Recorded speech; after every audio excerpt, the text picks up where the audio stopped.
Assalamu alaikum. Mbalma silamɛw an b'aw fo k'aw ni sɔgɔma. Ala ka tarata hɛrɛ kɛ, Ala ka tarata wɛrɛ don an gɛrɛsɛgɛ kɔnɔ. Masha Allah, ni y'aw ka mɛtiri ye, aw dencɛ, aw kɔrɔkɛ, dɔw facɛ yɛrɛ. Inshallah. Bi n bɔlen bɛ ni Ala tɔgɔba dɔ ye ko n bɛn'o di aw ma. Wala a k'a minɛ k'aw yɛrɛ dɛmɛ n'a ye. Ni Ala tɔgɔ la a bɛ mun de kɛ? A bɛ mɔgɔ tanga juguman bɛɛ lajɛlen ma. Parce que suratu Nasi don, birabi Nasi don. A gundo balo n'i b'a baara Ala b'i ko diya adamadenw bɛɛ lajɛlen ye. Cɛw b'i kanu, musow b'i kanu, denmisɛnninw i ko bɛ diyaw ye. A bɛ mandiyaba de d'i ma quoi. A bɛ mandiyaba d'i ma wa a bɛ tila k'i ko diya i ka clients ye. N'a y'a sɔrɔ i bɛ jagokɛla de ye, i bɛ client ba sɔrɔ, i bɛ client caman sɔrɔ. N'a y'a sɔrɔ i bɛ baarakɛyɔrɔ dɔ de la, i ma ko komi mécanicien walima garage, i bɛna client caman de sɔrɔ. A b'i kanu don mɔgɔw bɛɛ lajɛlen dusukun na. Maaw bɛ ɲɛsin ma ni hɛrɛ ye. Wa k'i to ni Ala tɔgɔ nin kan mɔgɔ tɛ se i kɔrɔ, a kana siga o la quoi. Mɔgɔ si tɛ se i la.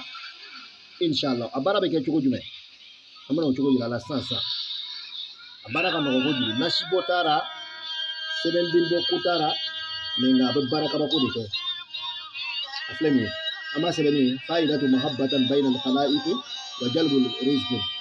Donc i bɛna suratul Nasi de kalan siɲɛ 1000. Vous voyez non? Takra suratul Nasi alfan maratan.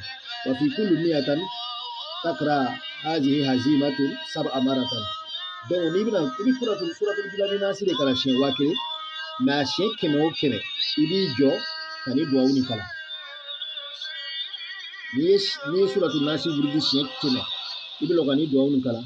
Arshin arshin garshin garshin azrasin azrasin kaikamusin kaikamusin maktatusin maktatusin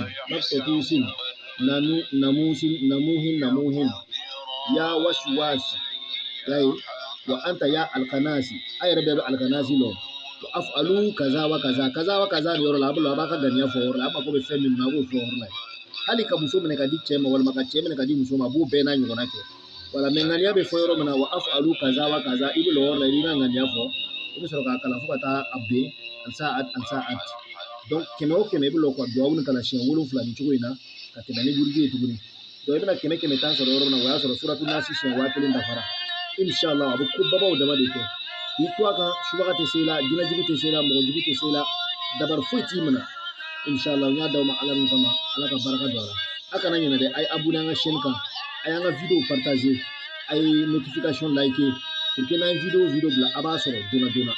Assalamu alaikum. An bɛna ni vidéo wɛrɛ ye inshallah.